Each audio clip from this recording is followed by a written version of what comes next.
Guys ये रहा आपके सामने में method of evaluating CF. Guys ये मैं पहले लिख लिया हूँ इसलिए कि आपको जो है टाइम कम लगे, ठीक है, इसलिए हम आपको पहले लिख के बता दे रहा हूँ। समझ लेते हैं इसको क्या कह रहा है कि let m1 m2 m3 up to nm are the root of auxiliary equation then. ठीक है, थोड़ा देर पहले हम आपको बताए थे कि लेफ्ट हैंड साइड से जो सॉल्यूशन आता है उसे हम CF कहते हैं, लेकिन निकालेंगे कैसे, क्या है, लेकिन निकालेंगे कैसे, इसमें एक सबसे इम्पोर्टेंट जो आया था वो क्या है, ऑक्सिलरी इक्वेशन। क्या है, ऑक्सिलरी इक्वेशन।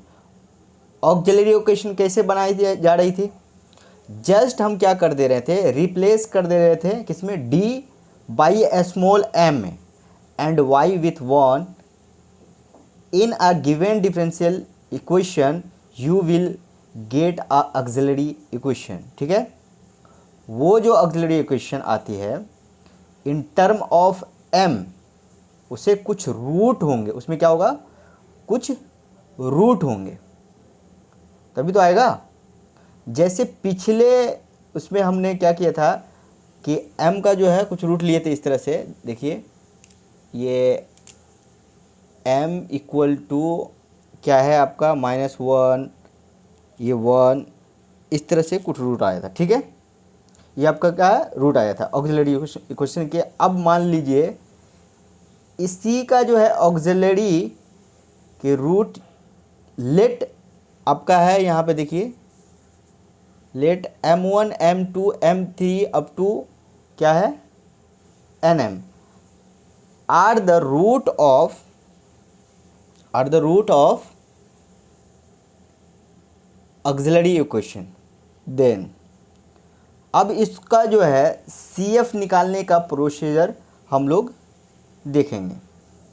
तो क्या है कि क्या कह रहा है, इसका CF कैसे निकलेगा, if all the root are the real and distinct then CF equal to C1 e का power m1x plus C2 e का power m2x plus C3 e का power m3x plus Cn e का power mn into x।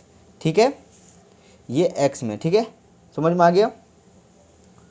अगर ये सारा root real and distinct हो जाए, मान लीजिए हो जाए, तो CF आपका ये होगा। अगर कोई रूट रियल एंड डिस्टिंक्ट हो जाए तो उसके लिए जो CF का जो फॉर्मूला होगा वो ये होगा। ठीक है, ये वाला होगा।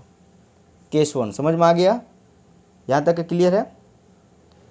ये केस इजी था, ये आपका हो गया। ठीक है गाइस, कभी कभी क्या होता है कि रूट आपका जो है ना रिपीट करता है। मान लीजिए इस तरह से अगर रूट हो 3 and 3 और ये 5 and 5 और ये क्या है 1 -1 और 4, इसमें क्या है, दो रूट जो है आपका रिपीट कर रहा है। एक तो है m1 m2 रिपीट कर रहा है, और एक आपका क्या है m3 m4 m5 भी आपका क्या कर रहा है, रिपीट कर रहा है। क्या कर गया, रिपीट कर गया। तो रूट 3 बार आपका क्या कर रहा है, रिपीट कर रहा है। बाकी आपका क्या है, रियल है और डिस्टिंक्ट है। ये क्या है आपका, रियल एंड डिस्टिंक्ट है, अलग अलग है, रियल है। समझ में आ गया, यहाँ तक का क्लियर हो गया आपको। ऐसे सिचुएशन में CF लिखने का प्रोसीजर क्या होता है, तो देखो जो रूट आपका रिपीट कर रहा है ना, उसमें हमने e का पावर m1x किया है। देखिए जो रूट आपका रिपीट कर रहा है उसमें क्या है, e का पावर m1x की है। समझ में आ गया, e का पावर m1x क्लियर हुआ। m1 जो पहला रूट है वो 2 बार रिपीट किया था, जहां आप C1 नहीं लिखकर आपको यहाँ पे जो है, यहाँ पे C1 एक्स नहीं लिखकर यहाँ पे क्या करेंगे आप, तो गाइज यहाँ पे जो है C1 सिर्फ नहीं लिखकर यहाँ पे लिखेंगे C1 C2x e का पावर m1 x लिखेंगे। समझ में आ गया।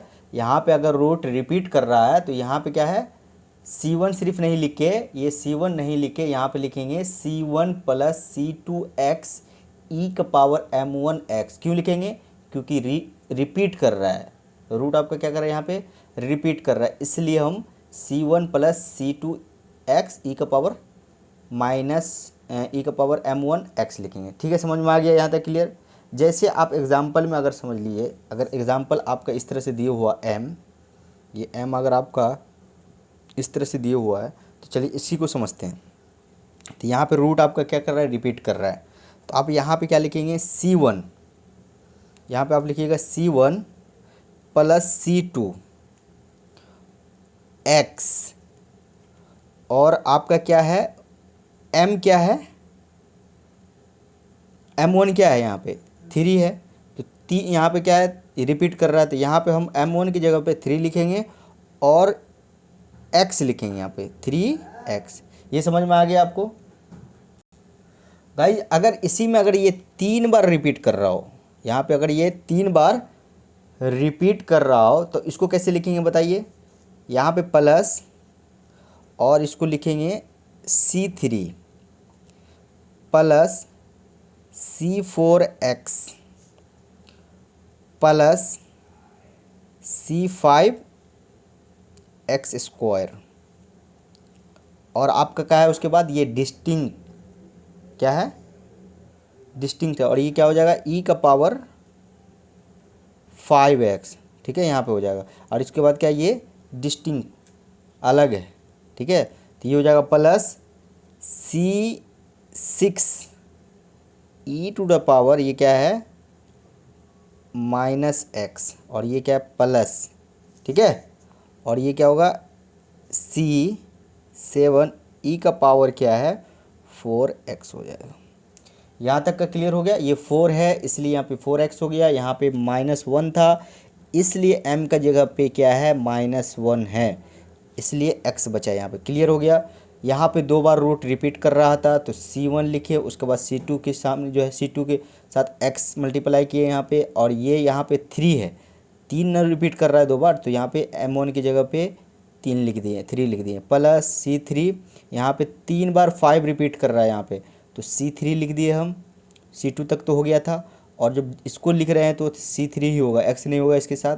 जो नेक्स्ट होगा वो क्या होगा C4x प्लस C5x स्क्वायर, और e का पावर क्या है 5x हो जाएगा। यहाँ पे 5 है तो इसलिए यहाँ पे क्या हो जाएगा 5 हो जाएगा। ठीक है, और गाइज इसी तरह से क्या है आपका ये डिस्टिंक्ट है, यहाँ पे अलग अलग है, तो गाइज C6 e का पावर ये m जो है यहाँ पे क्या है माइनस है, इसलिए यहाँ पे -1 की जगह पे x लिखिए, प्लस यहाँ पे क्या है C7 e का पावर 4x। यहाँ तक का आपको क्लियर हो गया गाइज। तो गाइज यहाँ पे क्या है केस 2 आपको समझ में आ गया, यहाँ पे रिपीट कर रहा है m1 m2 m3 ये जो है रिपीट कर रहा था। अब गाइज केस 3 देखते हैं। कभी कभी क्या होता है आपका, ये जो समझाया नहीं केस 2 ही था पूरा, समझ में आ गया। तो गाइज क्या है कभी कभी क्या होता है रूट आपका कॉम्प्लेक्स फॉर्म में आ जाता है, इस तरह से देखिए कॉम्प्लेक्स फॉर्म में किस तरह आ जाता है m1 alpha plus iota beta and m2 alpha minus iota beta and up to then CF equal to क्या हो जाएगा e का पावर अल्फ़ा x और ये C1 कॉस बीटा x। तो गाइज क्या है ये C1 cos beta x plus C2 sign beta x plus C3 e का पावर m3x और अप टू ये Cn e का पावर mnx हो गया है। ठीक है, तो यहाँ तक का क्लियर हो गया गाइज। अब इसमें देखिए CF लिखेंगे, कैसे लिखेंगे CF, इसका CF लिखने के लिए ये फार्मूला लिख देंगे। तो अब हम क्या करेंगे इसमें देखिए, अब C1 CF इसका कैसे लिखेंगे, CF जो है ये केस 3 के बारे में बता रहा हूँ मैं। CF इक्वल टू हो जाएगा आपका C1 e का पावर और ये m1 है। ठीक है, m1 की जगह पे हम लिखेंगे यहाँ पे जो गाइस m1 की जगह पे हम लिखेंगे alpha alpha plus iota beta, ठीक है, plus C2 e to the power क्या है, अल्फ़ा माइनस आयोटा बीटा, और ये क्या है इंटू एक्स, प्लस ये एक्स है, ठीक है, प्लस C3 ई का पावर क्या है M3x, अब टू कहाँ तक जाएगा, प्लस CN, और ई का पावर क्या है, ये MNX, ये ई का पावर क्या है MNX। समझ में आ गया। इसको अगर सॉल्व करेंगे तो क्या निकल कर आ जाएगा, ये निकल के आ जाएगा, ठीक है। इसको अगर हम सॉल्व किए तो ये निकल के आ गया है। यहाँ तक क्लियर हो गया। इसको अगर आप सॉल्व कीजिए तो क्या निकल के आ जाएगा, ये वाला फार्मूला CF का निकल के आ जाएगा। तो आप इसको क्या कीजिए, याद कर लीजिए, ठीक है। इस फार्मूला को, जितना भी फार्मूला लिखा है सबको आप याद कर लीजिए, रट लीजिए, तो आराम से आपका क्वेश्चन जो है सॉल्व करेंगे। तो आई होप कि यहाँ तक आपको क्लियर हो गया होगा। तो गाइज़ आप इसको पॉज कीजिए और ये जितना भी फार्मूला है आप इसको अच्छे से नोट कर लीजिए, ठीक है। तो चलिए अब हम इस पे जो है क्वेश्चन करेंगे।